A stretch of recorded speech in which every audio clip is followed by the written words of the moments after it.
Bégaiement, type et traitement. Saviez-vous qu'il existait différents types de bégaiement? Découvrez-les aujourd'hui ainsi que les divers traitements qui existent. Le bégaiement est un problème qui affecte le flux de la parole. La personne qui en souffre répète des mots, subit des interruptions dans son discours et a du mal à s'exprimer avec fluidité. Dans cet article, nous découvrirons les différents types de bégaiement qui existent ainsi que leur traitement. Comme le signale l'article Approach and Management of Stuttering, cette difficulté se caractérise par un manque de fluidité au moment de parler. Cela se manifeste par la répétition des mots, des syllabes, des pauses prolongées et des blocages. Mais quelles sont les causes du bégaiement? Dans l'article mentionné ci-dessus, on estime que jusqu'à 70% des cas de bégaiement sont liés à des antécédents familiaux. Par conséquent, si un membre de votre famille a déjà souffert de ce handicap du langage, il est fort probable que d'autres membres en souffrent. Type de bégaiement. Lorsque nous croisons une personne qui bégaie, nous n'imaginons pas qu'il existe plusieurs types de bégaiement. En effet, nous découvrirons aujourd'hui qu'il n'existe pas seulement un type, et que chacun d'entre eux possède des caractéristiques très spécifiques. Bégaiement du développement, il survient lorsque les enfants apprennent à parler. En général, il disparaît une fois que l'enfant maîtrise toutes les compétences linguistiques.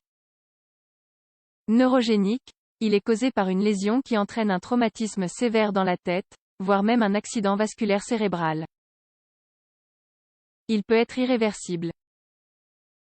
Clonique, l'enfant est incapable de parler avec fluidité parce qu'il répète, involontairement, les syllabes et les mots. Tonique, l'enfant souffre de spasmes qui interrompent son discours. Lorsqu'il est combiné avec le précédent, clonique, on parle d'un bégaiement mixte. En général, le type de bégaiement qui nous vient à l'esprit est le mixte. Néanmoins, comme vous pouvez le constater, il existe d'autres types. Quel est le traitement du bégaiement? En fonction du type de bégaiement dont souffre la personne, le traitement s'établit de différentes manières. L'essentiel est de commencer le plus tôt possible le traitement afin de pouvoir parler avec fluidité et sans interruption. L'orthophonie. Voici le premier des traitements pour un enfant qui a reçu le diagnostic d'un trouble de la parole. Lors de ce type de thérapie, l'enfant reçoit des outils, en plus d'un travail qui consiste à aborder les points suivants. Apprentissage de techniques qui rééduquent le bégaiement. Parler plus lentement. Travailler la respiration. L'orthophonie apporte généralement de très bons résultats et permet également à l'enfant de réduire son anxiété. Souvent, le bégaiement s'aggrave effectivement quand la personne devient nerveuse ou a peur de se ridiculiser. Si l'enfant souffre d'un bégaiement neurogénique, il est aussi possible d'opter pour une thérapie cognitivo-comportementale. Appareils électroniques. Il existe des appareils qui peuvent aider à réduire le bégaiement. Celui qui est le plus utilisé est un appareil qui se place dans l'oreille, comme s'il s'agissait d'un sonotone. Ceci imite le langage lorsque l'enfant parle comme si quelqu'un le faisait en même temps que lui. La raison pour laquelle ce traitement est choisi est parce que, souvent, le bégaiement se produit à cause d'un retard dans l'audition des sons émis. Cela peut être une bonne option pour une amélioration notoire. La meilleure thérapie pour le bégaiement est la patience.